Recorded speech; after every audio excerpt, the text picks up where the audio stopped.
is Antarctica. The first thing that comes to mind, this is very, very big. Compared to anything else that I know, it's very little explored. And then it's super expensive. If you go deep field, it is absolutely so expensive.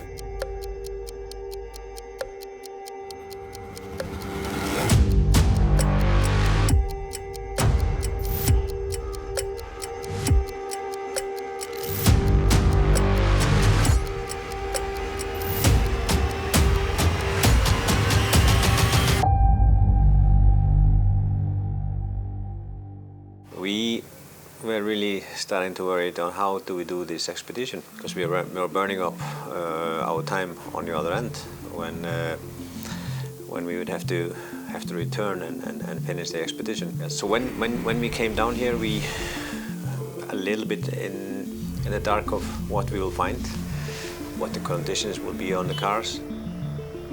We're a little bit up there, I would say. We're just kind of like in the middle of nowhere.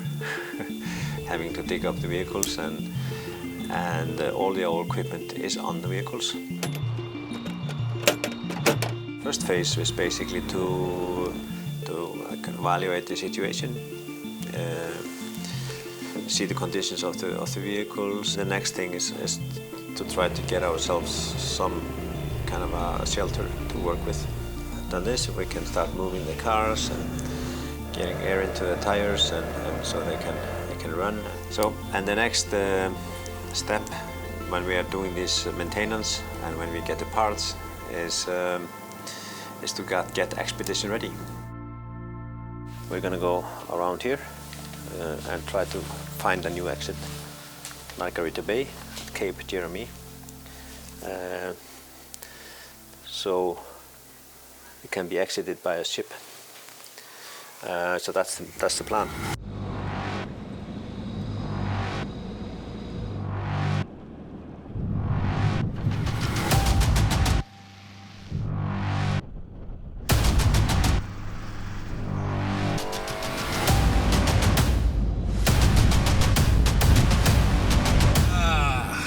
Do you want to say something? Good first day. We made it to our fuel cache. First 80 kilometers in pretty much whiteout. But Hewitt Pass was really good. Much easier than we were hoping. Yeah, so tomorrow we aim at 300 kilometers. Then we should be back on track.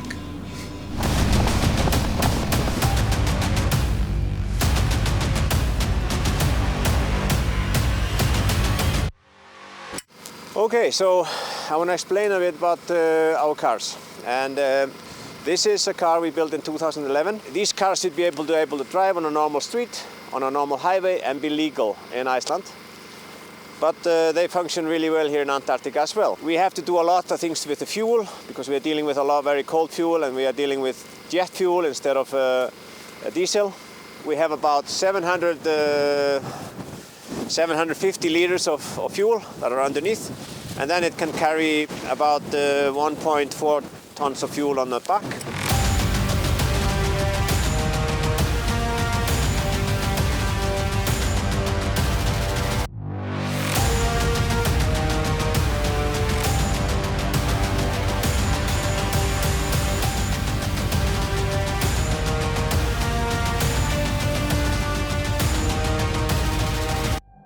After leaving, the first task we had, and we were kind of concerned, was to go through a place called Hewitt Pass. So we go through the mountain range of Ellsworth mountain range, or part of them, and to get up to the plateau. Once we started to go up to the plateau, we lost all visibility. It came wide out, and we kind of drove in the dark until we just came straight to the fuel barrels, following the GPS coordinates. When we came onto a bit better snow and it got more even, then we were really happy, watching the mountains and driving 45 kilometers an hour, which is kind of pretty good in this place. And it lasted for some time, and then we hit sastrugi. And I've never experienced such a long, big area with continuous sastrugi. And unfortunately, we needed to travel 90 degrees on how the wind had formed the sastrugi, and this is slow. So last night we drove throughout the night. We also took the liberty and stopped to enjoy the solar eclipse. So there's a solar eclipse happening. I don't know when last time in Antarctica, solar eclipse, but usually it's as bright as the middle of the day, sunny, but now it's really dark, like it's sunset almost. So that's pretty special. We've been driving for 15 hours, and of course we are now in early morning, the 4th of December, and we knew about the solar eclipse. So when we started seeing that happening, we decided to just go and cook, have some dinner, enjoy our time, and what's the view? Where's the better view than here?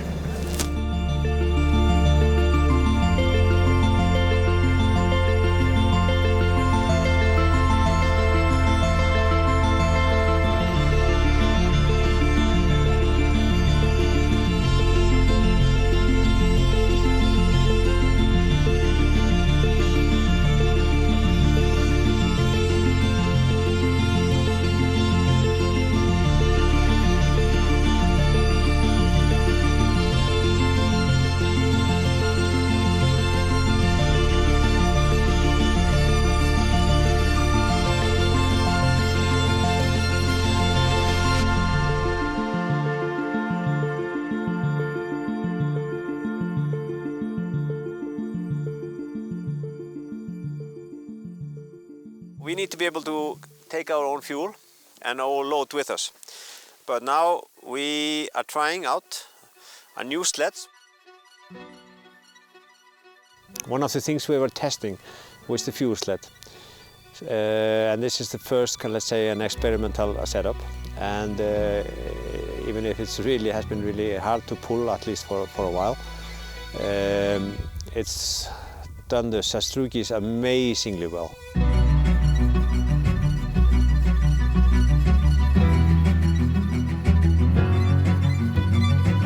We are putting up here the ground penetrating radar.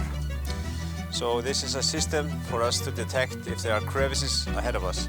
And then we make alloy coils that go over to the car. It takes on that you have to be moving to see the crevice.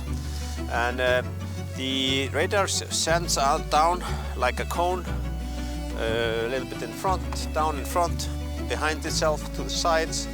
And you see the changes when you move.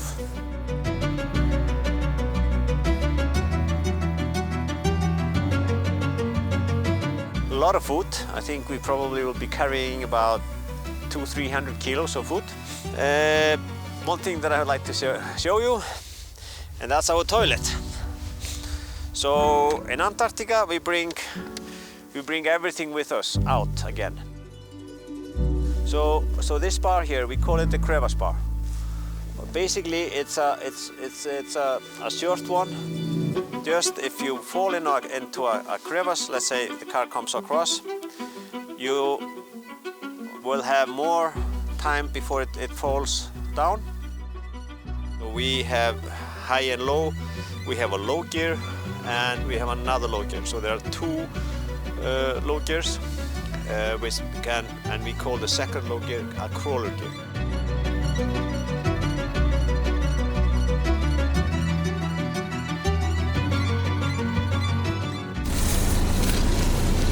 Hi.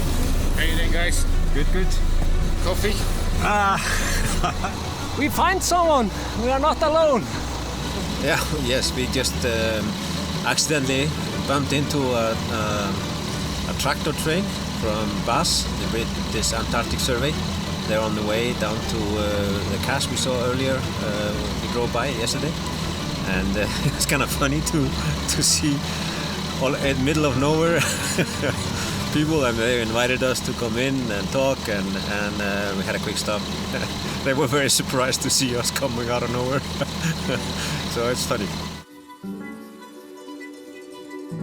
Anyway, we turned around after, and we basically had to fight our way back. Everything we had, all those trucks we normally benefit from, everything disappeared. Just, it was snowing like crazy.